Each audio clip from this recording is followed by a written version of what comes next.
Agora, o grande assunto do dia não é exatamente essa questão dessas análises que a gente possa fazer sobre a abstenção e esses temas, ainda que irão se concretizar no final de semana.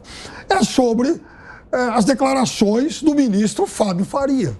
O ministro Fábio Faria, hoje, se ainda houvesse alguma dúvida em relação àquela farsa que foi encenada nessa semana em relação à questão das rádios, né, que supostamente não teriam veiculado a propaganda do presidente Bolsonaro, hoje o ministro está aí, nos portais, no UOL, ele dando lá, enfim, a versão dele e acabando com essa farsa, inclusive lamentando ter participado daquela entrevista que acabou dando combustível para que porta-voz aí defendesse, inclusive, o adiamento das eleições. E ele, inclusive, reconhece erros na coligação do presidente da República em relação a essa questão das propagandas. Ele está dizendo, não tem nada a ver com isso. Então, está desmontada a farsa, uma farsa que, aliás, enganou muita gente. A todo momento, de quarta-feira para cá, eu recebo links, enfim, questionamentos, gente pedindo para tirar dúvida sobre o que de fato aconteceu. Ontem falou o ministro Alexandre Moraes, na quarta-feira, inclusive, proprietários de emissoras de rádio, e hoje, inclusive, descobriu-se, acabou sendo noticiado, que até mesmo uma rádio que tem como sócio o pai do ministro das Comunicações estaria fazendo parte disso. Eu acho que foram longe demais com a farsa, mas felizmente o ministro teve hoje uma atitude muito digna em relação a isso. Constantino, por favor. Não, Piperno só tem narrativas, nada além de narrativas, né? Não tem farsa nenhuma, tem uma detecção por meio de uma independente análise, né, com base em softwares. Aliás, um jornalista muito sério, eu vou preservá-lo por enquanto a sua identidade, mas ele me mandou uma mensagem agora, está preparando com um grupo independente uma análise muito sucinta dessas inserções nas rádios para soltar um relatório hoje à noite, vamos ver o que sai, mas o fato está aí, né? O fato está aí, coisas muito estranhas e suspeitas aconteceram e a postura do TSE, isso não dá para voltar atrás, isso não tem borracha pipérnica que apague. A primeira reação, 24 horas para me apresentar provas. Aí apresentam um monte de documento e a reação do TSE, além de exonerar o cara, né, é dizer o seguinte, não, isso não é nada com a gente, não. Então por que exigiu as provas em 24 horas? Depois lava as mãos e diz que não tem nada a ver com o assunto. Então é uma narrativa atrás da outra. Isso aí... Agora, isso é cortina de fumaça do Piperno que não quer encarar as coisas incômodas da campanha do Lula nessa reta final.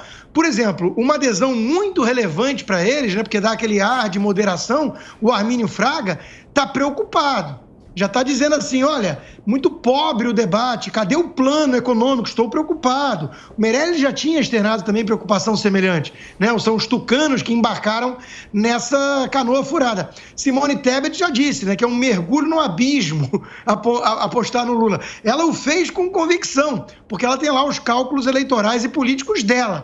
Agora, imagina o eleitor dela do primeiro turno querer pular junto no mesmo abismo, né? Então, tem um monte de coisa ruim acontecendo aí com a campanha do PT que traz esse nervosismo que o Janones talvez faça o que ele estão dizendo que ele vai fazer hoje. E quero dizer aqui que alguns trackings internos, inclusive de um banco de investimento e da própria campanha do PL, apontam Bolsonaro à frente. Piperno, você me pediu? Claro. Bom, primeiro que eu ficaria realmente espantado se o PL deixasse vazar um tracking que apontasse o Lula à frente. Eu citei banco de investimento também. Pois é. Aliás, tem alguns que patrocinam alguns institutos. Agora você traz essa preocupação. Instituto de nenhuma reputação. Mas, enfim. Agora você traz essa preocupação. Os grandes quando os bancos investem nas coisa. Pesquisas da esquerda. Em relação ao que diz, por exemplo, o Armínio Fraga, ele tem razão, ele tem dúvidas. É legítimo que ele tenha dúvidas. De fato, o plano não está tão claro assim para todo mundo.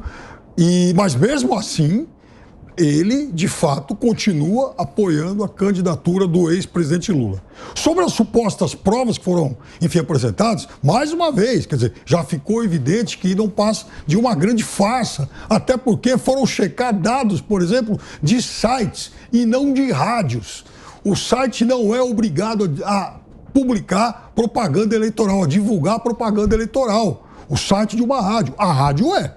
A rádio é por lei, e ela ganha para isso. Não existe propaganda eleitoral gratuita, como, enfiar propaganda disso. Os veículos de comunicação, eles ganham. Então, o veículo de comunicação que não publica propaganda, ele não está ganhando. Ainda tem essa questão econômica. Agora, independentemente disso, foi uma farsa e o ministro Fábio Faria está aí. Quem não estiver acreditando em mim, vá ler as declarações do ministro Fábio Faria, ministro das Comunicações do governo Bolsonaro, cujo pai é sócio de uma das rádios que supostamente teriam boicotado a candidatura, a propaganda da candidatura do presidente Bolsonaro. Serrão. Isso é um ponto que é fantástico nessa campanha eleitoral, né? Toda essa comunicação do governo e da campanha deixa demais a desejar.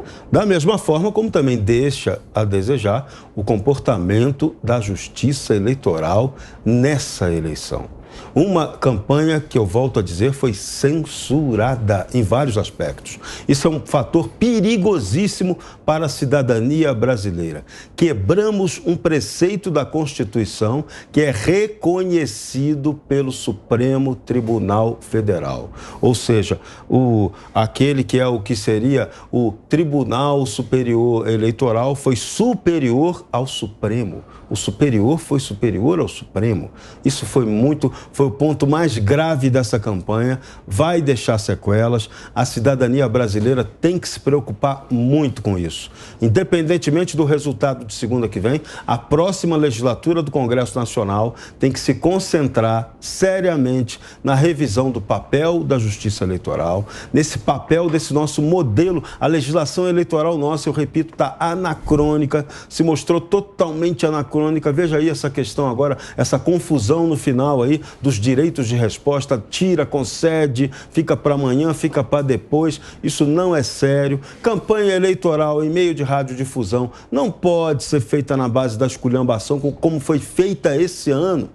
Campanha sendo usada para xingar o adversário e não para apresentar proposta. Isso aí sim podia ser motivo de uma resolução do Tribunal Eleitoral dizendo que só pode fazer campanha a favor e não de xingamento contra o adversário. Xingamento já está eliminadamente, já elimina imediatamente, não tem necessidade de julgamento, de perder tempo com o exército de advogados para resolver uma questão simples. Então essa modelagem está toda errada. Mas o ponto mais grave e que deixa sequela institucional no Brasil é esse ponto da censura. Isso foi algo hediondo e é uma mácula terrível dessa eleição 2022, da qual sai desgastada a Justiça Eleitoral e sai desgastado o seu comandante, o seu presidente desse processo. Os presidentes, né? Que, na verdade, não vamos ser injustos aqui com o ministro Alexandre de Moraes, ele já pegou o barco no meio do caminho, apenas deu sequência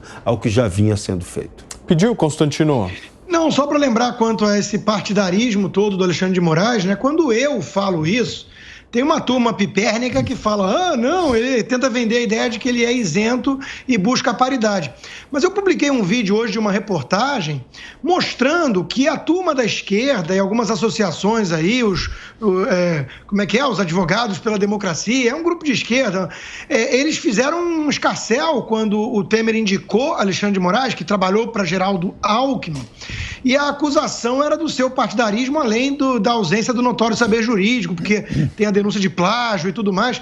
E quem acatou com muito boa vontade essa denúncia, dizendo que ele não podia assumir um cargo tão importante no Supremo, foi o Randolfo Rodrigues, que hoje é o coordenador da campanha do PT. Então, eles sabiam ali que o Alexandre de Moraes era uma pessoa partidária, né? E, enfim, sem o devido conhecimento para respeitar e ser guardião da Constituição.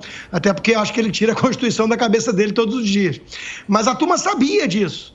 E hoje parece que está mais tranquila quanto a isso e apagando postagens antigas e tudo, porque esse partidarismo está apontando na mesma direção que quer a esquerda radical. Afinal de contas, o Alckmin é vice de Lula.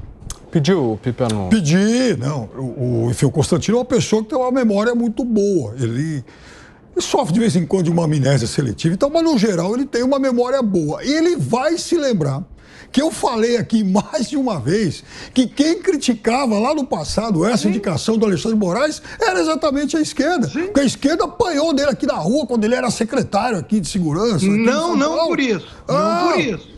A Oi? denúncia é de que ele é alguém partidário. Pera, calma lá. Ele foi secretário de Estado antes de ser indicado para o Supremo.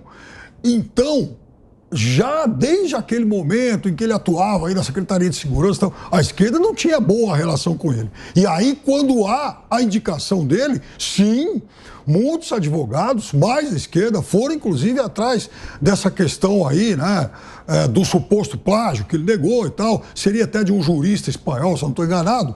Ele fez um curso lá na Espanha e não ficou comprovado, é verdade, mas foi feita assim a acusação e muita gente ligada à esquerda, naquele momento, criticou e combateu a indicação dele. A direita, ó, bico fechado. Não, mas a esquerda não. foi. Muita gente reclamou, mas meu ponto é o partidarismo, que hoje continua existindo, mas ficou não a acho favor que exista da partidarismo, esquerda. mas naquele tempo, sim, a esquerda criticou, é verdade.